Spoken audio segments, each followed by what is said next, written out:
Alhamdulillah, Alhamdulillahi Rabbil Alameen. Allahumma salli ala Muhammadin wa ala ali Muhammad kama sallaita ala Ibrahim wa ala ali Ibrahim. Wa barik ala Muhammadin wa ala ali Muhammad kama barakta ala Ibrahim wa ala ali Ibrahim innaka Hamidum Majid. ഇസ്ലാമിന്റെ വിധിവിലക്കുകൾ നിയമനിർദ്ദേശങ്ങൾ സൂക്ഷിക്കാൻ അല്ലാഹു സുബ്ഹാനഹു വ തആല അനുഗ്രഹിക്കുമാറാകട്ടെ. സന്തോഷകരമായ ദുൽഹിജ്ജ മാസത്തിന്റെ പിറവി കാത്തിരിക്കുകയാണ് മുസ്ലിം ലോകം.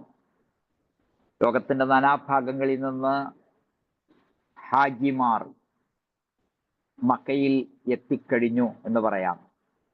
ഹാജ് എന്ന് പറഞ്ഞാൽ ഉദ്ദേശിക്കുന്ന ആള് എന്നാണ്. ഹജ്ജ് ചെയ്ത ആൾക്കല്ല ശരിക്കും ഹാജി എന്ന് പറയുക. അതുപോലെ തന്നെ ഹാജി എന്നല്ല ഹാജ്. ഹാജ് ജീമിന് സദ്ദുണ്ട്. അല്ല ഹാജ്, ഹജ്ജ, ഹാജ്, ഹജ്ജ ഉദ്ദേശിച്ചു എന്നാണ് വാക്കർത്ഥം. ഹാജ് ഉദ്ദേശിക്കുന്നവൻ. അപ്പോ ഉംറക്കാരനെയും സൗദിയില് പോലീസുകാരൊക്കെ ഹാജി ഹാജി ഹാജി എന്ന് പറയുന്നത് നിങ്ങൾ കേട്ടിട്ടുണ്ടാവും. അതെന്താ കാരണം? അത് ഉദ്ദേശിക്കുന്ന ആള് എന്നാണ്. ശരി, അപ്പൊ കൂട്ടത്തിൽ പറഞ്ഞു എന്ന് മാത്രം. ഹജ്ജ് എന്ന് കേൾക്കുമ്പോൾ നമുക്ക് ആദ്യമായി ഓർമ്മ വരുന്നത് സൂറത്തുൽ ഹജ്ജിനെ കുറിച്ചാണ്. ഹജ്ജിനെ കുറിച്ച് പറഞ്ഞ ബഖറയിലെയും ആലു ഇമ്രാനിലെയും സൂറത്തുൽ ഹജ്ജിലെ തൗബയിലെയും സൂറത്തുൽ ഹജ്ജിലെയും തുടങ്ങിയ സൂറത്തുകളിലൊക്കെ വന്ന കാര്യങ്ങളെല്ലാം നിങ്ങൾ ഈയിടെയായി പ്രത്യേകിച്ച് ഒന്നുകൂടി നോട്ട് ചെയ്തിട്ടുണ്ടാവും. നമുക്കിന്ന് പഠിക്കാനുള്ളത് ദുൽഹിജ്ജ 1 മുതൽ 10 വരെയുള്ള കാര്യങ്ങളാണ്.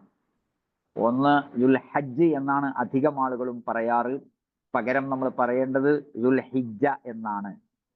ഹിജ്ജ, ഹ ജീം താ ഹത്ത, ദുൽഹിജ്ജത്തി എന്നാണ് ശരിക്കുള്ളത്. അപ്പൊ ദുൽഹിജ്ജ എന്ന് പറയണം. അപ്പോ ഈ 10 ദിവസങ്ങളെ കുറിച്ച് എന്താണ് ഇസ്ലാം പറയുന്നത്?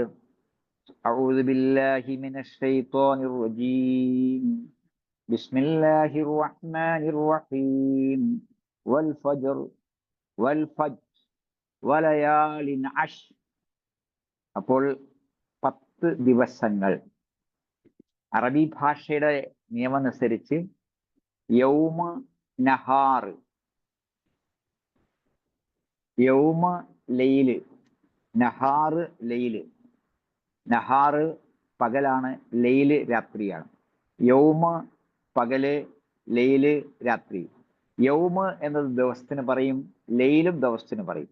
വലയാലിൻ അഷ്, 10 ദിവസങ്ങൾ, 10 രാവുകൾ. അത് ഏതിനെ കുറിച്ചാണ്? നമുക്ക് 2 തരം 10 ഉണ്ട്. 1 ദുൽഹിജ്ജ 1 മുതൽ 10 വരെയുള്ള 10. 2 റമളാൻ 20 മുതൽ മാസപ്പിറവി കാണുന്നത് വരെയുള്ള 10. 2 തരം 10കളുണ്ട്. അപ്പോ ഇതിലെ ഏതാണ് ഏറ്റവും ശ്രേഷ്ഠമായത്? ഇതിലേറ്റവും ശ്രേഷ്ഠമായത് ഏതാണ്? 2 കാര്യങ്ങളാണ്. 1 റമളാന്റെ അവസാനത്തെ 10ന്റെ പ്രത്യേകത, അത് നോമ്പിലാണ്, പകൽ, രാത്രി ഖിയാമുൽ ലൈലിലാണ് എന്നുള്ളതാണ് അല്ലേ? എന്നാൽ ഈ ദിവസങ്ങളുടെ പ്രത്യേകത രാവിലും പകലിലും നിറഞ്ഞു നിൽക്കുന്ന ഹജ്ജിന്റെ കാര്യങ്ങളാണ്. അപ്പോ ഏതിനാണ് ഏറ്റവും പ്രാധാന്യം എന്ന് ചോദിച്ചാൽ, കൂടുതൽ പ്രാധാന്യമുള്ള വിഷയം ലൈലത്തുൽ ഖദർ ഉൾക്കൊള്ളുന്ന രാത്രിയാണ്. ലൈലത്തുൽ ഖദർ ഉൾക്കൊള്ളുന്ന രാത്രിയാണ്. അപ്പോ ആ നിലക്ക് ദുൽഹിജ്ജ റമളാൻ അവസാനത്തെ 10നാണ് പ്രാധാന്യം. എന്നാൽ പകലും രാത്രിയും അടങ്ങുന്ന പ്രത്യേക കർമ്മങ്ങൾ ഉൾക്കൊള്ളുന്നത് എന്ന നിലക്ക് ദുൽഹിജ്ജ 1 മുതൽ 9 വരെയുള്ള 10 വരെയുള്ള ദിവസങ്ങളാണ്. കാരണം 8, 9, 10 ആ പ്രത്യേക ദിവസങ്ങളുണ്ട്. അതിൽ ഹജ്ജിന്റെ പ്രധാനപ്പെട്ട കാര്യങ്ങളെല്ലാം നടക്കുന്നു. ലോകമെങ്ങും പെരുന്നാൾ ആഘോഷിക്കുന്നു. അറഫ ദിനത്തിൽ അവിടെ സമ്മേളനം നടക്കുന്നു, സംഗമം നടക്കുന്നു. ലോകത്തെമ്പാടുമുള്ള സത്യവിശ്വാസികൾ നോമ്പെടുക്കുന്നു. അങ്ങനെയുള്ള പ്രത്യേകത. അത് രണ്ടും രണ്ട് നിലക്ക് പ്രത്യേകതയുള്ളതാണ്. റമദാനിലെ എല്ലാ ദിവസവും നോമ്പുണ്ടായത് കൊണ്ട് അത് അവസാനത്തെ 10 നോമ്പിന് പ്രത്യേകമായി പുണ്യം ഉണ്ടായതുകൊണ്ടും അത് ആ നിലക്കും പ്രത്യേകമാണ്, പുണ്യമുള്ളതാണ് എന്ന് പറയാം. രണ്ടും ഒപ്പത്തിനൊപ്പം മത്സരിക്കുന്ന രീതിയിലാണുള്ളത്. അള്ളാഹുവിന്റെ ഖുർആനിൽ പറഞ്ഞ വലയാലിൻ അഷ്, അതാണ് ഒന്ന്. രണ്ടാമത് അബൂദാവൂദ് 2438 2438 എന്താ പറഞ്ഞത്? മാമിൻ അയ്യാമിൻ 40 മിനിറ്റ് മാമിൻ അയ്യാമിൻ അൽ അമലു സ്വാലിഹു ഫിഹാ അഹബ്ബു ഇലല്ലാഹി മിൻ ഹാദിഹിൽ അയ്യാം. ഈ ദിവസങ്ങളെ പോലെ നല്ല അമല് ചെയ്യാൻ അള്ളാഹുവിന് ഇഷ്ടപ്പെട്ട ദിവസങ്ങൾ ഇല്ല. അപ്പോ ഇത് പറഞ്ഞപ്പോ റസൂലുള്ളാഹി സ്വല്ലല്ലാഹു അലൈഹി വസല്ലമയോട് സഹാബ ചോദിക്കുകയാണ്, യാ റസൂലല്ലാഹ് വലൽ ജിഹാദു ഫീ സബീലില്ലാഹ്, അള്ളാഹുവിന്റെ മാർഗത്തിലെ ജിഹാദിനും ഇത്ര പ്രാധാന്യമില്ലേ? അപ്പൊ സഹാബത്തിന് റസൂലുള്ളാഹി സ്വല്ലല്ലാഹു അലൈഹി വസല്ലമ അരുളുന്ന മറുപടി വലൽ ജിഹാദു ഫീ സബീലില്ലാഹ്, സാധാരണയായി അള്ളാഹുവിന്റെ മാർഗത്തിലെ ജിഹാദും ഇതിനോടൊപ്പം എത്തുകയില്ല. എന്നാൽ ഇല്ലാ റജുലുൻ, ഒരു വിഭാഗം ഒഴികെ. എന്താണ് ആ വിഭാഗത്തിന്റെ പ്രത്യേകത? ഒരാളുടെ പ്രത്യേകത എന്താണ്? ഖറജ ബിനഫ്സിഹി വമാലിഹി, സ്വന്തം സമ്പത്തുമായി യുദ്ധത്തിന് പോയി, സമ്പത്തും ശരീരവും ചെലവഴിച്ചു, അഥവാ ഒരുക്കങ്ങളൊക്കെ നടത്തി അവനവന്റെ പണം കൊണ്ട് അവനവന്റെ ശരീരവുമായിട്ട് യുദ്ധത്തിന് പോയി. ഫലം യർജിഅ മിൻ ദാലിക ബിശൈഇൻ, ഒന്നുമായിട്ടല്ല മടങ്ങി വന്നത്, ഒന്നുമായിട്ടല്ല മടങ്ങി വന്നത്. അല്ലാഹു അക്ബർ, അല്ലാഹു അക്ബർ. അപ്പോ എന്താ കൊണ്ടുവന്നത്? തിരിച്ചു വന്നില്ല, തിരിച്ചു വന്നില്ല. പിന്നെയോ മരിച്ചുപോയി, അപ്പൊ ഷഹീദായി. അങ്ങനെയുള്ള ആളുടെ അമല് ഇതിനേക്കാൾ മെച്ചപ്പെട്ടു നിൽക്കും. അപ്പൊ സാധാരണഗതിയിൽ ഈ ദിവസങ്ങളിലെ അമലുകളെ കവച്ചു വെക്കാൻ ഒരു കർമ്മത്തിനും സാധ്യമല്ല. അപ്പോൾ നമ്മളെ താല്പര്യവും ആഗ്രഹവും ഈ ഇഷ്ടവും ഉന്മേഷവും ആവേശവും ഒക്കെ ഒന്ന് കൂടുതലായി, ഇല്ലേ? അള്ളാഹുവെ അനുഗ്രഹിക്കണം. അപ്പോൾ ദുൽഹിജ്ജ 1 മുതൽ 10 വരെയുള്ള ദിവസങ്ങൾ ഏറ്റവും ഏറ്റവും ഏറ്റവും പ്രധാനപ്പെട്ടതാണ്. എന്തൊക്കെയാണ് ചെയ്യാനുള്ളത്? ലോകത്തിന്റെ എല്ലാ ഭാഗത്തു നിന്നും ഹജ്ജിന് വന്ന ആളുകൾക്ക് സംബന്ധിച്ചിടത്തോളം ഹജ്ജാണ്. അത് 8, 9, 10 ആണുള്ളത്. പിന്നെ 11, 12, 13 ഉള്ളത് അടുത്ത പിന്നെ 10-ലുള്ളതാണ്. ശരി, അതിന് പുറമെ എന്താ ചെയ്യാനുള്ളത്? ഒന്ന്, നബി സല്ലല്ലാഹു അലൈഹി വസല്ലമ കാന യസൂമു തിസ്അ ദിൽഹിജ്ജ, നബി സല്ലല്ലാഹു അലൈഹി വസല്ലം ദിൽഹിജ്ജ 1 മുതൽ 9 വരെയുള്ള ദിവസങ്ങളിൽ നോമ്പെടുത്തു. അബൂദാവൂദ് 2437, അബൂദാവൂദ് 2437. അപ്പൊ ഇത് ഒരു പ്രധാനപ്പെട്ട കാര്യമാണ്. നബി സല്ലല്ലാഹു അലൈഹി വസല്ലമ എല്ലാ തിങ്കളാഴ്ചയും വ്യാഴാഴ്ചയും നോമ്പുണ്ട്. 13, 14, 15 നോമ്പുണ്ട്. ഇത് പെരുന്നാൾ മുതലുള്ള 3 ദിവസം 11, 12, 13 എന്നത് പെരുന്നാൾ ആയതുകൊണ്ട് 11, 12, 13 തിങ്കളാഴ്ച വന്നാലും വ്യാഴാഴ്ച വന്നാലും നോമ്പെടുക്കേണ്ടതില്ല, പക്ഷെ കൂലി കിട്ടും. 13-ാം തീയതി അയ്യാമുൽ ബീദില് പെട്ടതാണ്, എന്നാൽ നോമ്പെടുക്കേണ്ടതില്ല, അതിന് നോമ്പെടുത്ത കൂലി കിട്ടും എന്നിങ്ങനെയാണ് സന്തോഷ വാർത്ത നമുക്ക് അറിയിച്ചിരിക്കുന്നത്. അപ്പോ 9 ദിവസത്തെ നോമ്പ് വളരെ പ്രധാനപ്പെട്ടതാണ്. ഇതാണ് ഒരു കാര്യം. രണ്ടാമത്തെ വിഷയം, റസൂലുള്ളാഹി സ്വല്ലല്ലാഹു അലൈഹി വസല്ലമ അരുളിയത് മുസ്ലിമിലെ 1977 എന്താ അരുളിയത്? ഇദാ റഅയ്തും ഹിലാല ദിൽഹിജ്ജ, നിങ്ങള് ദുൽഹിജ്ജ മാസപ്പിറവി കണ്ടു. വഅറാദ അഹദുക്കും വഅറാദ അഹദുക്കും അൻ യുളഹിയ, ഉളഹിയത്ത് അറുക്കാൻ ഉദ്ദേശിച്ചിട്ടുണ്ട് എങ്കിൽ എന്ത് ചെയ്യണം? ഫല്യുംസിക് അൻ ശഅരിഹി വ അൽഫാരിഹി, മുഖവും നഖവും മുടിയും എടുക്കരുത്. ഇദാ റഅയ്തും ഹിലാല ദിൽ ഹിജ്ജ വഅറാദ അഹദുക്കും അൻ യുളഹിയ ഫല്യുംസിക് അൻ ശഅരിഹി വ അൽഫാരിഹി. മാഷാ അല്ലാഹ്. അപ്പോ നഖവും മുടിയും എടുക്കരുത്. എന്താണ് ഇതിന്റെ തത്വം? പരിപൂർണമായും നമ്മുടെ ശരീരത്തിന് മുഴുവൻ കൂലി ലഭിക്കാൻ ആണ് എന്നാണ് മനസ്സിലാവുന്നത്. എന്തുകൊണ്ടാണ് ഇത് താടിയുടെ കാര്യം പറയാതിരുന്നത്? മുടിയുടെയും നഖത്തിന്റെയും കാര്യം പറഞ്ഞു, താടിയുടെ കാര്യം എന്താ പറയാതിരുന്നത്? താടി അല്ലെങ്കിലും എടുക്കരുതല്ലോ. അള്ളാഹുവിന്റെ റസൂലിന്റെ കൽപ്പനയാണ്, അഅ്ഫുൽ ലിഹാ, താടി വെറുതെ വിടുവിൻ. വഫ്ഫിറുൽ ലിഹാ, വഫ്ഫിറുൽ ലിഹാ, നിങ്ങൾ താടി മുഴുവനാക്കുവിൻ, താടി മുഴുവനാക്കുവിൻ. അർഹുൽ ലിഹാ, നിങ്ങൾ താടി താഴ്ത്തിയിടുവിൻ, താടി താഴ്ത്തിയിടുവിൻ. അക്സിറുൽ ലിഹാ, താടി നിങ്ങൾ വർദ്ധിപ്പിക്കുവിൻ. ഔഫുൽ ലിഹാ, നിങ്ങൾ താടി പരിപാലിക്കുവിൻ. ബുഖാരി 5892, 5892, 5893 തുടങ്ങി ഒരുപാട്, മുസ്ലിം 2259 തുടങ്ങി ഒരുപാട് കൽപ്പന. ഇതില് അമറ എന്നാണ്, അമറ കൽപ്പിച്ചു എന്നാണ്, കൽപ്പിച്ചു.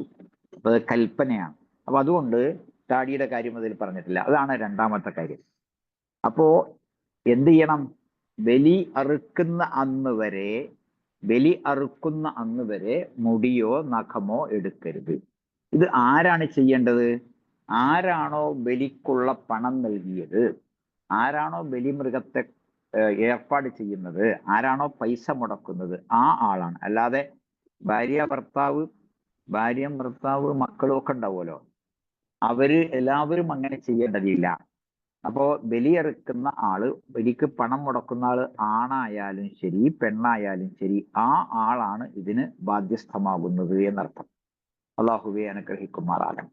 അപ്പോ ഇവിടെ ഈ ഒരു കാര്യം കൂടി മേൽ ചർച്ച ചെയ്യേണ്ടതുണ്ട്. ആരാണ് ബലി അറുക്കാൻ കടപ്പെട്ടത്? ഭർത്താവ്, ഭാര്യ, അവരുടെ ഭർത്താവിന്റെ ബാപ്പ, ഉമ്മ, ആ ബാപ്പാന്റെ അല്ലെങ്കിൽ ഉമ്മായുടെ ചെലവിൽ കഴിയുന്ന മക്കൾ, അതാണ് ഒരു യൂണിറ്റ്, അതാണ് ഒരു കുടുംബം. അപ്പോ മക്കളിൽ മുതിർന്നവരുണ്ട്, അവര് സമ്പാദിക്കുന്നവരാണ്, അധ്വാനിക്കുന്നവരാണ് എങ്കിൽ അവര് വേറെ കുടുംബമാണ്. മകള് കല്യാണം കഴിപ്പിച്ചു കൊടുത്തു, അവളുടെ ഭർത്താവ്, മകളും ഒരു കുടുംബമാണ്. അപ്പോ ഒരു യൂണിറ്റ് എന്നത് ഭർത്താവും ഭാര്യയും അവരുടെ ചെലവിൽ കഴിയുന്ന ആളുകളുമാണ്. അപ്പൊ അത് ഒരു യൂണിറ്റാണ്. അവരെന്താണ് ഇറക്കേണ്ടത്? മാടിനെയാണ് ഇറക്കേണ്ടത്, അല്ല ഒട്ടകത്തെയാണ് ഇറക്കേണ്ടത്. അതിന് കഴിയില്ലെങ്കിൽ മാടിനെയാണ് ഇറക്കേണ്ടത്, അതിനും കഴിയില്ലെങ്കിൽ ആടിനെയാണ് ഇറക്കേണ്ടത്. അപ്പോൾ മാടിനെ ഇറക്കുമ്പോൾ ഒറ്റക്ക് ഈ ഒരു കുടുംബത്തിന് അതിന്റെ വില താങ്ങാനാവുകയില്ലെങ്കിൽ ഒരു കുടുംബത്തെ കൂടി അല്ലെങ്കിൽ ഒരാളെ കൂടി കൂട്ടാം, ഒരു ഷെയർ കൂട്ടാം. അതിനും കഴിയില്ലെങ്കിലാണ് 3, അതിനും കഴിയില്ലെങ്കിലാണ് 4, അതിനും കഴിയില്ലെങ്കിലാണ് 5, അതിനും കഴിയില്ലെങ്കിൽ 6, അതിനും കഴിയില്ലെങ്കിൽ മാത്രമാണ് 7. അല്ലാതെ നമ്മുടെ നാട്ടിലെ പലരും വിചാരിച്ച പോലെ ഒരു ഷെയർ 7-1 എടുക്കുക എന്നത് സമ്പന്നരുടെയും എല്ലാവരുടെയും പിന്നെ ഒരു പരിപാടി അല്ല. പിന്നെയോ അവര് കഴിയുന്നതും ഒറ്റക്ക് ആണ് അറക്കേണ്ടത്. ശരി, അത് അറക്കാൻ കഴിയില്ലെങ്കിൽ മാത്രമാണ് ആളെ കൂട്ടേണ്ടത്. ഏതായിരുന്നാലും ഈ ഒരു സ്റ്റെപ്പിലൂടെ വേണം കടന്നു പോകാൻ. അടുത്ത കാര്യം, മാടിനെ അറുക്കാൻ ഒറ്റക്ക് കഴിയില്ലെങ്കിൽ ഷെയർ കൂടാം. എന്നാൽ ആടിനെ ഇറക്കുകയാണെങ്കിലോ അതിൽ ഷെയർ ഇല്ല, ഒരു യൂണിറ്റ് ഒരാടിനെ ഇറക്കുക, ഒരു കുടുംബം ഒരാടിനെ ഇറക്കുക എന്നുള്ളതാണ്. ശരി, ബാക്കിയുള്ള കാര്യങ്ങളെല്ലാം നമ്മൾ വിശദമായി പഠിച്ചിട്ടുണ്ടാകും. ഒന്നുകൂടി ചെറുതായി ഒന്ന് ഓർമ്മിപ്പിക്കാം. കേടുപാടില്ലാത്ത നല്ല മൃഗത്തെയാകണം. ആടിന് 1 വയസ്സും മാടിന് 2 വയസ്സും തികയണം. എന്നിട്ട് നല്ല നിലക്ക് അതിനെ വളർത്താനും മറ്റൊക്കെ ശ്രദ്ധിക്കുക. ദുൽഹിജ്ജ 10-ന് ബലിപെരുന്നാൾ നിസ്കാരം കഴിഞ്ഞ ശേഷം മാത്രമേ അറുക്കാൻ പാടുള്ളൂ. അത് ഹജ്ജിന്റെ സമയത്തും തന്നെ ദുൽഹിജ്ജ 10-നല്ലാതെ അറുക്കാൻ പാടില്ല. ശരി, അപ്പോ ഹജ്ജിന് അവിടെ കൂടുന്ന ആൾക്കാരെ നിയമം വേറെ. അത് അവർ വലിയ മൃഗത്തെ കൊണ്ടുവരാൻ ആവശ്യമുള്ളതും നിർബന്ധമായതും അല്ലാത്തതുമായ ഒരുപാട് വിഷയങ്ങളുണ്ട്. ഇവിടെ നമ്മൾ നമ്മളെ കാര്യം പറയാം. പെരുന്നാൾ ആഘോഷിക്കുന്നവരെ സംബന്ധിച്ചിടത്തോളം പെരുന്നാൾ നിസ്കാരം കഴിഞ്ഞാൽ അറുക്കുക. ഏറ്റവും നല്ലത് 10-ന് അറുക്കലാണ്. അല്ലെങ്കിൽ 11, അല്ലെങ്കിൽ 12, അല്ലെങ്കിൽ 13 അസർ വരെ അറുക്കാം. അപ്പോ ഒരു നാട്ടിൽ ഒരുപാട് മൃഗങ്ങൾ ഉണ്ടെങ്കിൽ ആ നാട്ടിൽ തന്നെ അറക്കേണ്ടതില്ല, വേറെ നാടുകളിലേക്കും പറഞ്ഞ് വിടാവുന്നതാണ്. ഇനി എല്ലാവരും 10-ന് തന്നെ അറുത്തിട്ട് പിന്നെ നമ്മുടെ ഫ്രിഡ്ജുകളൊക്കെ നിറഞ്ഞു കവിയുക എന്നത് വേണമെന്നില്ല. പിറ്റേന്നും അതിന്റെ പിറ്റേന്നുമായിട്ട് അറക്കാവുന്നതാണ്.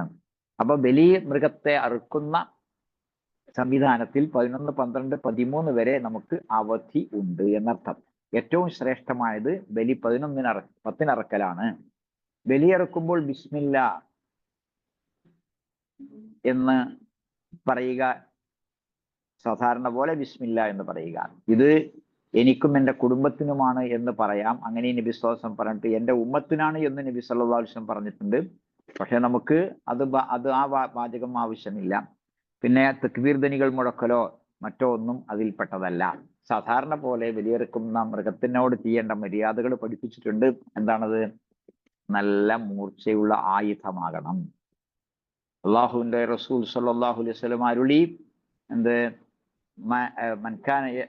ആരെങ്കിലും അറുക്കുന്നുണ്ടെങ്കിൽ നല്ല നിലക്ക് അറുക്കട്ടെ. ഇന്നല്ലാഹ കതബൽ ഇഹ്സാൻ, അള്ളാഹു എല്ലാറ്റിലും നന്മ നിശ്ചയിച്ചിട്ടുണ്ട്. എല്ലാ കാര്യത്തിലും നന്മ നിശ്ചയിച്ചിട്ടുണ്ട്. അപ്പോ അത് ഈ അറിവിലും വേണം. ഇന്നല്ലാഹ കതബൽ ഇഹ്സാന അലാ കുല്ലി ഷൈഇൻ.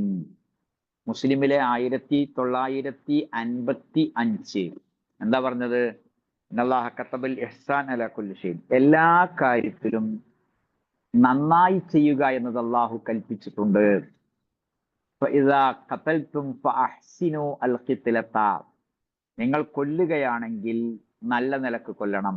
വഇദാ ദബഹ്തും, നിങ്ങൾ അറുക്കയാണെങ്കിൽ ഫഅഹ്സിനു ദബ്ഹ, നിങ്ങൾ നല്ല നിലക്ക് അറുക്കണം. ഫൽയുഹിദ്ദ അഹദുകും ശഫറതഹു, കത്തിയുടെ ആ ഭാഗം മൂർച്ച കൂട്ടണം. ഫൽയുരിഹ് ദബീഹതഹു, മൃഗത്തിന് ആശ്വാസമരുളണം. ശ്വാസം മുട്ടി കൊല്ലുന്ന രീതിയല്ല വേണ്ടത്. പിന്നെയോ നല്ല നിലക്ക് ശ്വാസം വിടണം, നല്ല നിലക്ക് ചോര ഒഴുകിപ്പോകണം ശരീരത്തിൽ. മൃഗത്തിന്റെ ശരീരത്തിൽ അത് തളം കെട്ടി നിൽക്കാൻ പാടില്ല. അപ്പൊ അങ്ങനെയുള്ള മര്യാദകളെല്ലാം പാലിക്കുക. എന്നിട്ട് ബലിമൃഗത്തെ അറുത്തു കഴിഞ്ഞാൽ നമ്മൾക്ക് ചെയ്യാനുള്ള കാര്യം എന്താണ്? അത് പൊളിച്ച് അറുക്കാനും നമ്മൾ കൂടുക വേണ്ടത്, പൊളിക്കാനും കൂടുക വേണ്ടത്, ഓഹരി വെക്കാനും ഒക്കെ കൂടുകയാണ് വേണ്ടത്, സൗകര്യപ്പെടുന്നെങ്കിൽ. അള്ളാഹു അരുളിയ പോലെ അവർ അവരുടെ അഴുക്കുകൾ നീക്കട്ടെ, നേർച്ചകൾ വീട്ടട്ടെ, ബിൽ ബൈത്തിൽ അതീഖ്, തവാഫ് ചെയ്യട്ടെ എന്നൊക്കെ പറയുന്ന കൽപ്പനക്ക് മുമ്പായി അള്ളാഹു അരുളി, എന്താണ്? ലിയഷ്ഹദു മനാഫിഅ ലഹും, ഹജ്ജിലെ 28-ാമത്തെ ആയത്ത്. ലിയഷ്ഹദു മനാഫിഅ ലഹും, അവരുടെ ഉപകാരങ്ങൾക്ക് സാക്ഷിയാകാൻ. വയദ്കുറു ഇസ്മല്ലാഹി, അള്ളാഹുവിന്റെ നാമം ഉച്ചരിക്കാൻ. ഫി അയ്യാമിൻ മഅലൂമാത്തിൻ, എണ്ണപ്പെട്ട അറിയപ്പെട്ട ദിവസങ്ങളിൽ. അലാ മാ റസഖഹും മിൻ ബഹീമത്തിൽ അൻആം, നാൽക്കാലികളെ അള്ളാഹു നൽകിയ നാൽക്കാലികളുടെ മേൽ. ഫകുലൂ മിൻഹാ, നിങ്ങൾ തിന്നുവിൻ. വഅത്ഇമൂ, തീറ്റുവിൻ. ആരെ? അൽ ബാഇസ, ദുരിതം അനുഭവിക്കുന്ന, അൽ ഫഖീർ, ദരിദ്രന്. അപ്പോ ആ നമ്മൾ തിന്നുക, മറ്റുള്ളവർക്ക് തിന്നാൻ കൊടുക്കുക. എത്ര തിന്നണം? ആവശ്യമുള്ളത്. എത്ര കൊടുക്കണം? ബാക്കിയുള്ളത്.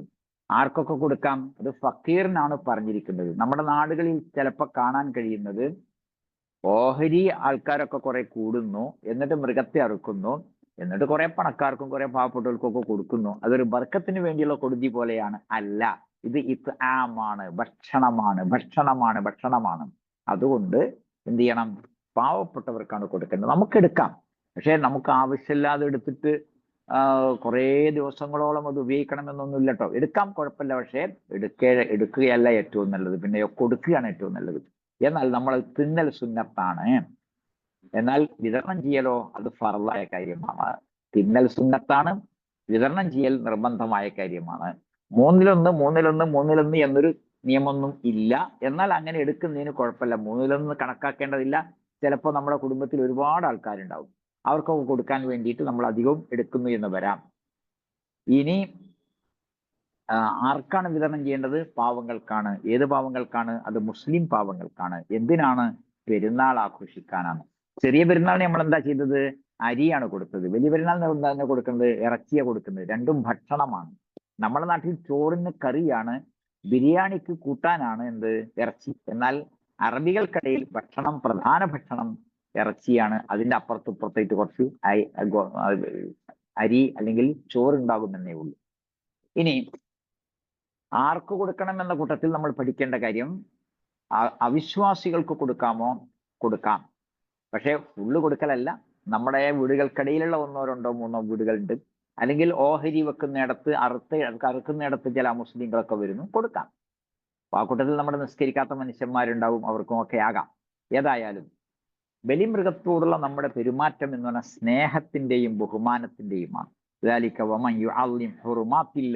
അള്ളാഹു ആദരിച്ചവയെ ബഹുമാനിക്കുക എന്നുള്ളത് അത് റബ്ബിന്റെ അടുക്കൽ വളരെയേറെ ഉത്തമമാണ്. വീണ്ടും പറയുന്നു, 32-ാമത്തെ ആയത്തിൽ,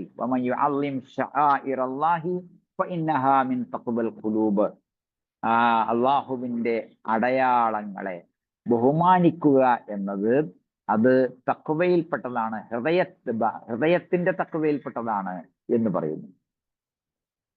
എന്നിട്ട് അള്ളാഹു ഒരു വലിയൊരു തത്വം പഠിപ്പിക്കുന്നുണ്ട് 37-ാമത്തെ ആയത്തിൽ. അതെന്താ പറഞ്ഞത്? ലൻ യനാലല്ലാഹ ലുഹൂമുഹാ വലാ ദിമാഉഹാ, അതിന്റെ ചോരയോ അതിന്റെ ഇറച്ചിയോ അല്ല അള്ളാഹുവിങ്കൽ എത്തുന്നത്. ലൻ യനാലല്ലാഹ ലുഹൂമുഹാ വലാ ദിമാഉഹാ, അതിന്റെ ഇറച്ചിയോ ചോരയോ അല്ല അള്ളാഹുവിങ്കൽ എത്തുന്നത്. വലാകിൻ യനാലുഹു തഖ്വാ മിൻകും, നിങ്ങളിലെ ഭയഭക്തിയാണ് എത്തുന്നത്. അള്ളാഹു അക്ബർ, അള്ളാഹു അക്ബർ. മത്സരങ്ങൾ ചിലയിടത്ത് നടക്കുന്നു, ചിലരിൽ നടക്കുന്നു. ചില ആൾക്കാരൊക്കെ ചോദിക്കുന്നുണ്ട്, അപ്പുറത്ത് എത്രയുണ്ട്, ആ മഹലിൽ എത്രയുണ്ട്, ആ മസ്ജിദിൽ എത്രയുണ്ട് എന്നൊക്കെ. അതൊന്നുമല്ല. നമുക്ക് നമ്മുടെ നാട്ടിലെ, നമ്മുടെ പ്രദേശത്തെ ആൾക്കാരെല്ലാവരും കൂടി സംഘടിതമായിട്ട് ശേഖരിക്കുക, അറുക്കുക, ആവശ്യക്കാർക്ക് വിതരണം ചെയ്യുക എന്നുള്ളതാണുള്ളത്. അല്ലാതെ മത്സരത്തിന്റെ പ്രശ്നമില്ല, അതിൽ ആള് കാണണമെന്ന വിചാരമില്ല, ഒന്നുമില്ല. അപ്പോ ഈ രീതിയിൽ നമ്മൾ ബലിമൃഗത്തെ നല്ല നിലക്ക് ബഹുമാനിക്കണം. അവിടെ ആ അറബികളുടെ കാലത്തുണ്ടായിരുന്ന ഒരു വിഷയം, ഈ ബലിമൃഗത്തെ ഹജ്ജ് കാലത്ത് അവർ തെളിച്ചു കൊണ്ടുവരികയായിരുന്നു. അവര് തെളിച്ചു കൊണ്ടുവരികയായിരുന്നു. അത് അന്ന് യുദ്ധം ഹറാമാക്കിയ മാസമാണല്ലോ ദുൽഹിജ്ജ, ദുൽഖഅദ, മുഹറം, റജബ്. അപ്പൊ ഈ മാസങ്ങളിൽ യുദ്ധം ഹറാമാക്കിയത് എന്തിനാണ്? സ്വതന്ത്രമായി ഹജ്ജ് ചെയ്യാന്, ബലിമൃഗത്തെ കൊണ്ടുവരുമ്പോൾ ആ ബലിമൃഗത്തെ ആരും ആക്രമിക്കാതിരിക്കാൻ. അതുകൊണ്ട് സൂറത്ത് മാഇദയിൽ 2-ാമത്തെ ആയത്തിൽ കാണാം, വലൽ ഹദിയ, ബലിമൃഗങ്ങളെ, വലൽ ഖലാഇദ, അടയാളങ്ങളെ, കഴുത്തിൽ കെട്ടിത്തൂക്കിയ ബലിമൃഗത്തിന്റെ അടയാളങ്ങളെ, അതിനൊന്നും എന്ത് ചെയ്യരുത്, അതിന്റെ പരിപാവനത നിങ്ങൾ നശിപ്പിക്കരുത്. ലാ തുഹില്ലു ശആഇറല്ലാഹി. അപ്പോ അതുപോലെ യുദ്ധം ഹറാമാക്കപ്പെട്ട മാസങ്ങളെയും, വല ആമീനൽ ബൈത്തൽ ഹറാമ, കഅബയിലേക്ക് ഉദ്ദേശിച്ച് വരുന്ന ആളുകളെയും അവരുടെ ഒന്നും പരിപാവനത നിങ്ങൾ നശിപ്പിക്കരുത് എന്ന് മാഇദ 2-ാമത്തെ ആയത്തിൽ പറയുന്നുണ്ട്. എന്ന് മാത്രമല്ല, മാഇദ 97-ാമത്തെ ആയത്തില് ജഅലല്ലാഹുൽ കഅബത്തൽ ബൈത്തൽ ഹറാമ ഖിയാമൻ ലിന്നാസി, ആ കഅബയെ ജനങ്ങളുടെ നിലനിൽപ്പായി നിശ്ചയിച്ചു. വശഹറൽ ഹറാമ, ആ യുദ്ധം ഹറാമായ മാസങ്ങളെയും വൽ ഹദിയ ബലിമൃഗങ്ങളെയും വൽ ഖലാഇദ അടയാളങ്ങളെയും. അപ്പോ ഇതൊക്കെ നിങ്ങൾ മനസ്സിലാക്കാൻ വേണ്ടിയാണ് ദാലിക ലിതഅലമു അന്നല്ലാഹ യഅലമു മാ ഫിസ് സമാവാതി വമാ ഫിൽ അർളി. അല്ലാഹു ആകാശഭൂമികളുടെതെല്ലാം അറിയുന്നുണ്ട്. വ അന്നല്ലാഹ ബികുല്ലി ഷൈഇൻ അലീം, അല്ലാഹു എല്ലാറ്റിനെ കുറിച്ചും വ്യക്തമായി അറിയുന്നവനാണ്. അപ്പൊ അതുകൊണ്ട് ഈ ബലിമൃഗങ്ങളെയും കൊണ്ട് വരുമ്പോൾ ലോകത്തുള്ള ഒരു മനുഷ്യനും തടയാതിരിക്കാൻ വേണ്ടിയാണ് അതിനുകൂടിയാണ് വരുന്ന ആളുകൾക്ക് സ്വതന്ത്രമായി ഹജ്ജ് നിർവഹിച്ച് മടങ്ങിപ്പോകാൻ കൂടി ഉദ്ദേശിച്ചിട്ടാണ് 3 മാസം അള്ളാഹു യുദ്ധം ഹറാമാക്കിയത്. അപ്പോൾ ബലിമൃഗങ്ങളെ ബഹുമാനിക്കുക, അത് അവർക്ക് ശരിയായ പുല്ലും വെള്ളവും കൊടുക്കുക, അവർക്ക് ശരിയായ സംരക്ഷണം കൊടുക്കുക, ഒരു രോഗവും വരാതിരിക്കുമാർ അവരെ വന്യമൃഗങ്ങളിൽ നിന്നും മറ്റുമൊക്കെ സംരക്ഷിച്ചുകൊണ്ട് പെരുമാറുക, ഇതെല്ലാം വളരെ ആവശ്യമാണ്. വലിയ കേടുപാടുകൾ മൃഗത്തിന് വന്നുപോയാൽ അതിനെ ഒഴിവാക്കിയിട്ട് വേറെ മൃഗത്തെ ഇറക്കേണ്ടതുണ്ട്. അതൊക്കെ അതിന്റെ നിയമങ്ങളാണ്. ശരി, ഏതായിരുന്നാലും നമുക്കിപ്പോ നാട്ടിൽ പൊതുവെ അങ്ങനെ കേടുപാടുകളൊന്നും സംഭവിക്കാറില്ല, എങ്കിലും സംഭവിച്ചു പോകാം. അതിനാൽ വലിയ കേടുപാടുകൾ സംഭവിക്കാൻ പാടില്ല. ചെറിയൊരു മുറിവോ ചതവോ അല്ലെങ്കിൽ അങ്ങനെ എന്തെങ്കിലും ചോരപ്പാടോ കൊമ്പിന്റെ ചെറിയൊരു കഷ്ണം പൊട്ടിയാലോ ഒന്നും വിഷയമല്ല. പക്ഷേ കണ്ണു പൊട്ടിയാലോ അത് പാടില്ല. അങ്ങനെ ഒരുപാട് കാര്യങ്ങൾ നിങ്ങൾ പഠിച്ചിട്ടുണ്ടാകും. ഏതായാലും ബലിമൃഗങ്ങളെ ബഹുമാനിക്കുക എന്നുള്ളത് വലിയൊരു വിഷയമാണ്. ഈയിടെ നമ്മൾ കേൾക്കുന്നു ബലിയൊന്നും ഇറക്കേണ്ട ആവശ്യമല്ല, അതൊന്നും ഖുർആൻ പറഞ്ഞിട്ടില്ല എന്നിങ്ങനെ. അപ്പൊ ഈ ആയത്തുകളൊക്കെ നിങ്ങൾ കേട്ടല്ലോ. ഇതിലൊക്കെ പറയുന്നത് ബലിമൃഗത്തെ പറ്റി തന്നെയാണ് അല്ലെ. ആ ബലിമൃഗത്തിന്റെ അടയാളങ്ങളെ പറ്റി പോലും പറയുന്നു. ഹത്താ യബ്ലുഗൽ ഹദിയു മഹില്ലഹു, ബലി അറുത്ത ശേഷം മാത്രമേ വലാ തഹ്ലിഖൂ റൂസക്കും, നിങ്ങൾ തല മുണ്ടനം ചെയ്യരുത്. ഇതുവരെ ബഖറ 196 നോക്കിയേ, 196 വലാ തഹ്ലിഖൂ റൂസക്കും, നിങ്ങളുടെ തല മൊട്ടയടിക്കരുത്. ഹത്താ യബ്ലുഗൽ ഹദിയു മഹില്ലഹു, ബലി മൃഗം അതിന്റെ യഥാസ്ഥാനത്ത് എത്തുന്നത് വരെ. അപ്പോ അങ്ങനെ പറയുകയാണ്. അപ്പോ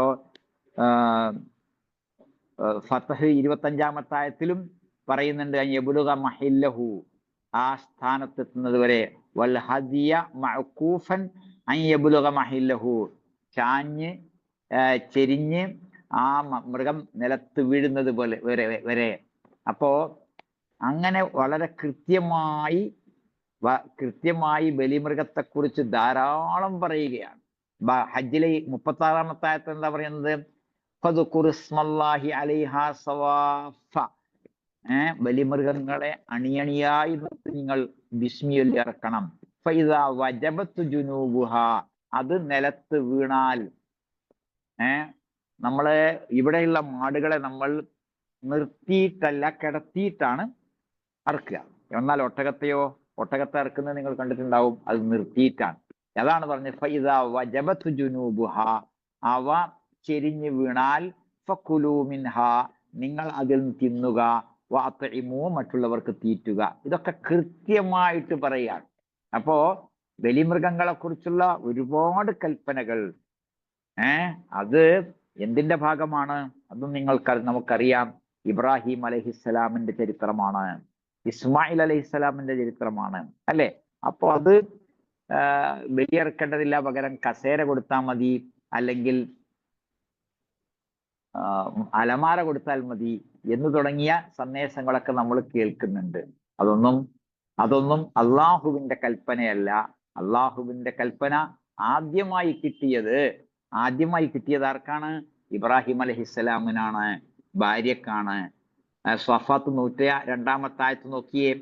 ഫലമ്മാ ബലഗ മഅഹു സഅയ, ഓടി നടക്കാൻ പ്രായമായപ്പോൾ, ഖാല, അദ്ദേഹം പറഞ്ഞു, യാ ബുനയ്യ ഇന്നി അറാ ഫിൽ മനാമി അന്നി അസ്ബഹുക, ഞാൻ തീർച്ചയായും നിന്നെ അറുക്കണമെന്ന് ഞാൻ തീർച്ചയായും സ്വപ്നത്തിൽ കണ്ടിരിക്കുന്നു. ഫൻദുർ മാദാ തറാ, എന്താ നിന്റെ അഭിപ്രായം എന്ന്. ചില പ്രസംഗകന്മാര്, വഅള് പറയുന്ന ആളുകൾ പറയും, സ്വപ്നം കണ്ടപ്പോ 100 ഒട്ടകത്തെ അറുത്ത് സദഖ ചെയ്തു, പിന്നെയും സ്വപ്നം കണ്ടു 100 ഒട്ടകത്തെ അറുത്ത് സദഖ ചെയ്തു, പിന്നെയും സ്വപ്നം കണ്ടു 100 ഒട്ടകങ്ങൾക്ക് സ്വപ്നം ചെയ്തു. അങ്ങനെ വന്നപ്പോഴാണ് പിന്നെ ഇത് സ്വപ്നമല്ല വഹിയാണെന്ന് മനസ്സിലായത്. ഇതൊന്നും ഇസ്ലാം പറഞ്ഞതല്ല, എവിടെയും ചരിത്രത്തിൽ കാണുന്നില്ല, ഹദീസുകളുടെ ഒന്നും കാണുന്നില്ല. ഏതായാലും നമുക്ക് ഇതിൽ വ്യക്തമാണ് എന്താണ് സ്വപ്നം കണ്ടപ്പോൾ ആ ബാപ്പാക്ക് യാതൊരു സംശയമല്ല, അപ്പൊ തന്നെ ചോദിച്ചെന്താണ് ഫൻറുമാതാത്തറ, എന്താ നിന്റെ അഭിപ്രായം? അപ്പോഴാ കുട്ടി പറഞ്ഞത്, നമ്മുടെ കുട്ടി പറയുന്നത് പോലെയാണോ? നമ്മളെ കുട്ടികളിലും നല്ല കുട്ടികളുണ്ട്, നമ്മുടെ മക്കളിലും നമ്മുടെ മാതാപിതാക്കളിലും നമ്മുടെ ഭാര്യാഭർത്താക്കന്മാരിലും നല്ലവരുണ്ട്. എന്നാൽ ആ കുട്ടി പറഞ്ഞത് എന്താണ്? യാ അബതി ഫഅൽ മാ തുഅ്മർ, ബാപ്പ കൽപ്പിക്കപ്പെട്ടത് ചെയ്തോളൂ. സതജിദുനി ഇൻഷാ അല്ലാഹു മിനസ് സാബിരീൻ. എന്താണ് ആ കുട്ടി പറഞ്ഞത്? അറക്കാൻ കൽപ്പന കിട്ടിയിരിക്കുന്നു എന്ന് മനസ്സിലാക്കിയപ്പോൾ ആ കുട്ടി എന്ത് പറഞ്ഞു? യാ അബതി ഫഅൽ മാ തുഅ്മർ, കൽപ്പിക്കപ്പെട്ടത് ചെയ്തോളൂ. സതജിദുനി, തീർച്ചയായും താങ്കൾക്ക് എന്നെ കാണാം. ഇൻഷാ അല്ലാഹ്. നോക്കൂ നിങ്ങൾ, ഇൻഷാ അല്ലാഹ്, അല്ലാഹ് ഉദ്ദേശിച്ചാൽ. എപ്പോഴും അവനവന്റെ കഴിവിനും ഇഷ്ടത്തിനും തീരുമാനത്തിനും നടപ്പാക്കുന്നതിനും അപ്പുറത്ത് റബ്ബിന്റെ കാവലും റബ്ബിന്റെ തൗഫീഖും ആവശ്യമാണ്. അതുകൊണ്ടാണ് വലാ തഖൂലന്ന ലിശൈഇൻ ഇന്നി ഫാഇലുൻ ദാലിക ഗദൻ ഇല്ലാ അൻ യശാ അല്ലാഹ്, ഇൻഷാ അല്ലാഹ് പറയാതെ ഞാൻ ഇന്ന കാര്യം ചെയ്യാം എന്ന് പറയരുത്. അല്ലാഹു അക്ബർ. അപ്പൊ ഇവിടെ ആ കുട്ടി പറയുകയാണ്, ആ കൊച്ചുകുട്ടി പറയുകയാണ്, ഇൻഷാ അല്ലാഹ്, അള്ളാഹു ഉദ്ദേശിച്ചാൽ അങ്ങേക്ക് എന്നെ കാണാം. ഇനിയുള്ള വാക്കാണ് മനോഹരം, മിനസ്വാബിരീൻ, ക്ഷമിക്കുന്നവരുടെ കൂട്ടത്തിൽ. ഞാൻ ക്ഷമിക്കാം എന്നല്ല, അതൊക്കെ ഞാൻ നോക്കിക്കോളാം, നിങ്ങൾ വാപ്പ ഒരുങ്ങിക്കോളി എന്നല്ല. പിന്നെയോ ക്ഷമിക്കുന്ന കുറെ ആൾക്കാരുണ്ടല്ലോ, അവരെ കൂട്ടത്തിൽ താങ്കൾക്ക് എന്നെ കാണാം. എത്രമാത്രം വിനയത്തിന്റെ, എളിമയുടെ, വണക്കത്തിന്റെ വാക്കുകളാണത്. അതുകൊണ്ട് നമ്മളും തന്നെ വമ്പിന്റെ, വീമ്പിന്റെ, പൊങ്ങച്ചത്തിന്റെ, ജാടയുടെ, അഹങ്കാരത്തിന്റെ വാക്കുകളൊന്നും പറയാൻ നിൽക്കണ്ട. ഇൻഷാ അല്ലാഹ്. പക്ഷെ ചില ആൾക്കാർ ഇൻഷാ അല്ലാഹ് പറയുന്നത് ചെയ്യാതിരിക്കാനാണ്. പ്രത്യേകിച്ച് സദഖ ചോദിക്കുമ്പോൾ, നല്ല കാര്യങ്ങൾക്ക് ക്ഷണിക്കുമ്പോൾ, ക്ലാസ്സിന് ക്ഷണിക്കുമ്പോൾ ഇൻഷാ അല്ലാഹ്. കൊടുക്കാൻ വിചാരിച്ച കാര്യമാണെങ്കിൽ ആ ഇൻഷാ അല്ലാഹ് കൊടുക്കാം നാളെ എന്ന് പറയും. മറ്റത് ഒരു അയഞ്ഞ, വളരെ സാവകാശമുള്ള, മനസ്സ് തട്ടാതെയുള്ള ഇൻഷാ അല്ലാഹ്. അങ്ങനെയല്ല, നമുക്ക് മനസ്സ് തട്ടിയുള്ള ഇൻഷാ അല്ലാഹ് മതി. അല്ലാഹു അനുഗ്രഹിക്കട്ടെ. അപ്പോൾ ഇത് ആണ് ബലി. ബലി എന്നത് പുണ്യമാണ്. ബലി എന്നത് പുണ്യമാണ്. ആ പുണ്യം അള്ളാഹുവിന്റെ മാർഗത്തിലാണ്. യുഫൂന ബിന്നദിരി, അവർ നേർച്ച പൂർത്തിയാക്കുന്നു. വൽ യുഫൂന ദൂറഹും, അവർ നേർച്ച പൂർത്തിയാക്കട്ടെ എന്നൊക്കെ പറഞ്ഞത് എന്താണ്? അള്ളാഹുവിനാണ്. നേർച്ച അള്ളാഹുവിനാണ്. അള്ളാഹു അല്ലാത്തവർക്ക് നേർച്ച നേർന്നുകൊണ്ട് നമ്മുടെ സമൂഹത്തിൽ ധാരാളം ബലികൾ നടക്കുന്നുണ്ട്. അത് റബീഉൽ അവ്വലിൽ നബി സല്ലല്ലാഹു അലൈഹി വസല്ലമയുടെ ജന്മദിനവുമായി ബന്ധപ്പെട്ട് 63 മൃഗത്തെ അറുക്കുന്നു. ബദരീങ്ങളുടെ ആണ്ടിന് അതുപോലെ പല പല പല ആണ്ടറുതികൾക്കും പലതരത്തിലുള്ള ബലിയും അറുക്കലുകളും നമുക്ക് കാണാൻ കഴിയും. ഈ ബലിയുടെ, നേർച്ചയുടെ നിയമം എന്താണെന്ന് ഷാഫിഈ മദ്ഹബിലെ ഗ്രന്ഥങ്ങളിൽ കാണാം. ലില്ലാഹി അലയ്യ കദ, ലില്ലാഹി അലയ്യ കദ, അള്ളാഹ്ക്ക് വേണ്ടി ഞാൻ ഇന്ന കാര്യം നേർച്ചയാക്കുന്നു എന്നാണ് അതിന്റെ വാചകം. അള്ളാഹ്ക്ക് വേണ്ടിയാണ്. അള്ളാഹു അല്ലാത്തവർക്കുള്ള നേർച്ച ശിർക്കാണ്. അത് ഈ കൂട്ടത്തിൽ നമ്മൾ മനസ്സിലാക്കുക. ആ ശിർക്കിന്റെ നേർച്ചകൾക്ക് ഒരുപാട് ബലിയെറുക്കുന്ന സമുദായം, കല്യാണ ആഘോഷങ്ങൾക്ക് വേണ്ടി ഒരുപാട് മൃഗങ്ങളെ അറുക്കുന്ന സമുദായം, ചെറിയൊരു സൽക്കാരത്തിന് വേണ്ടി പോലും വലിയ വലിയ ബലി അറബുകൾ നടത്തുന്ന സമുദായം, ഉലഹിയത്തിന് സമയത്ത് മാത്രം ഒരു ഓഹരിയാക്കി ചുരുക്കുന്നത് ശരിയാണോ എന്ന് ചിന്തിക്കുക. എന്ത്? കല്യാണത്തിന് ഒരു മൃഗം, സൽക്കാരത്തിന് ഒരു മൃഗം, അതുപോലെ പല പല പല പരിപാടികൾക്ക് ഒരു മൃഗം. എന്നിട്ട് ഈ ഒരു ഉലഹിയത്തിന്റെ ഘട്ടം വരുമ്പോ ഒരു ഓഹരി. മാത്രമല്ല മസ്ജിദുകളിന്റെ ബോർഡുകളിൽ എഴുതി വെച്ചിരിക്കുന്നത് ഒരു ഓഹരി ഇത്രാന്നാണ്. ഒരു മൃഗത്തിന് എത്രാന്ന് മാത്രം പറഞ്ഞാൽ മതി. ഓഹരി പിന്നെ വേണമെങ്കിൽ അവർ കണ്ടുപിടിച്ചോളും. ശരി, അള്ളാഹുവെ അനുഗ്രഹിക്കുമാറാകണേ. നമുക്ക് ഇത്തരം രംഗങ്ങളില് തീർച്ചയായും നമുക്ക് അള്ളാഹുവിന്റെ റസൂൽ പറഞ്ഞ എല്ലാ കാര്യങ്ങളും, അള്ളാഹു ഖുർആനിൽ പറഞ്ഞ എല്ലാ കാര്യങ്ങളും പഠിച്ച് മനസ്സിലാക്കേണ്ടതുണ്ട്. ഈ ദിവസങ്ങളുടെ പ്രത്യേകത പഠിപ്പിക്കുന്നിടത്ത് ബക്കറ 197 ആയത്തിൽ അള്ളാഹു പറയുന്നുണ്ട്, അൽ ഹജ്ജു അഷ്ഹുറും മഅലൂമാത്ത്, ഹജ്ജ് അറിയപ്പെട്ട മാസങ്ങളാണ്. ഫമൻ ഫറളൽ ഫീഹിന്നൽ ഹജ്ജ, ഈ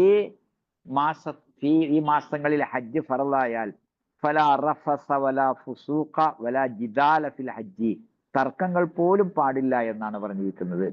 അപ്പോ ഈ രീതിയിൽ നമ്മൾ നല്ല ഒരു അന്തരീക്ഷത്തിലാണ് ഹാജിമാർ കഴിയേണ്ടത്. ഇനിയുള്ള വിഷയം ബലിയിറക്കുന്നതിന്റെ വിധിയെക്കുറിച്ചാണ്. അത് ഇബ്നു മാജ 3123 ഹദീസിൽ കാണാം.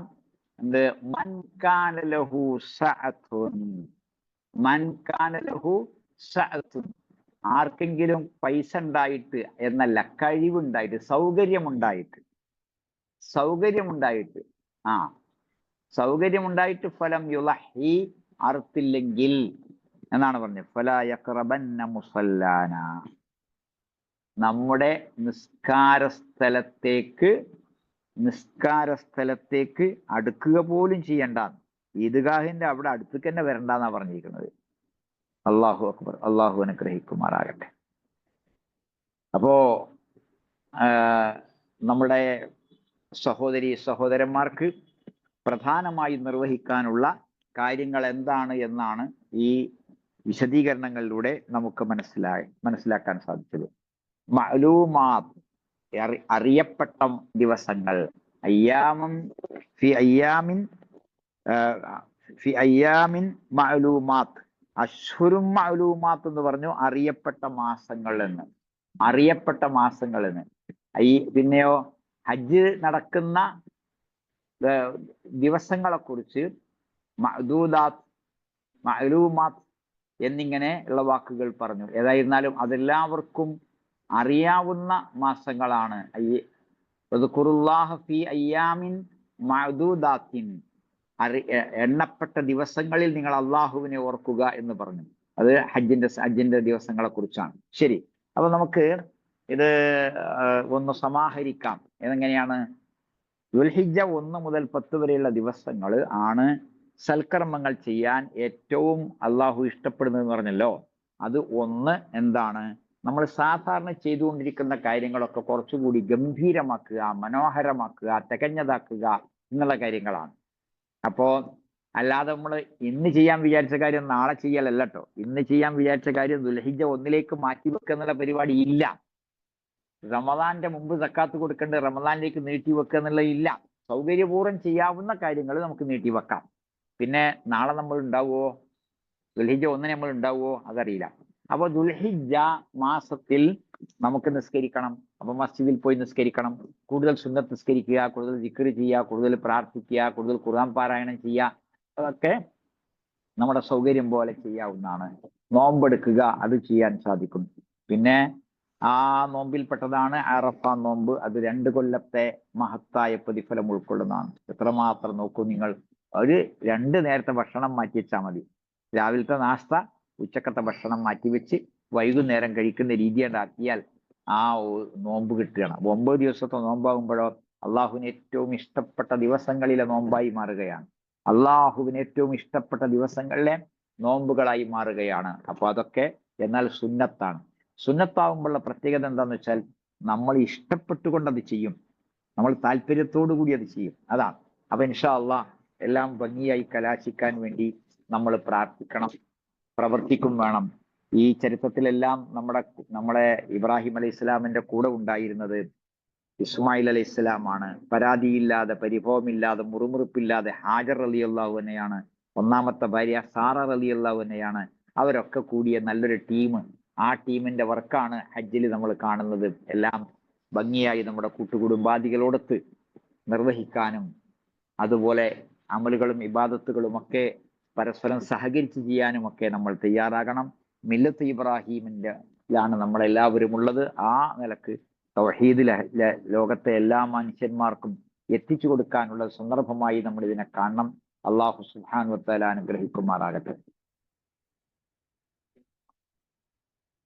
അള്ളാഹുവേ, എല്ലാത്തരം കർമ്മങ്ങളിലും നിന്റെ പൊരുത്തവും നിന്റെ ഇഷ്ടവും സമ്പാദിക്കാൻ തൗഫീക്ക് നൽകണേ. പാപികളായ ഞങ്ങൾക്ക് അള്ളാഹുവെ പുറത്തു തരണേ. പാവങ്ങളായ ഞങ്ങൾക്ക് നീ ശക്തി പകരുമാറാകണേ. അള്ളാഹുവെ, രോഗികളായി സദസ്സിലും വീടുകളിലും ആശുപത്രികളിലും വിഷമിക്കുന്നവർക്ക് അള്ളാഹുവെ ശിഫ നൽകണേ. മരിച്ചുപോയ സത്യവിശ്വാസികൾക്ക് സ്വർഗം നൽകി അനുഗ്രഹിക്കണേ. ഹജ്ജിന് പോയ എല്ലാവർക്കും മഖ്ബൂലും മബ്രൂറുമായ ഹജ്ജ് നിർവഹിച്ച് മടങ്ങി വരാൻ അള്ളാഹുവെ അനുഗ്രഹിക്കണേ.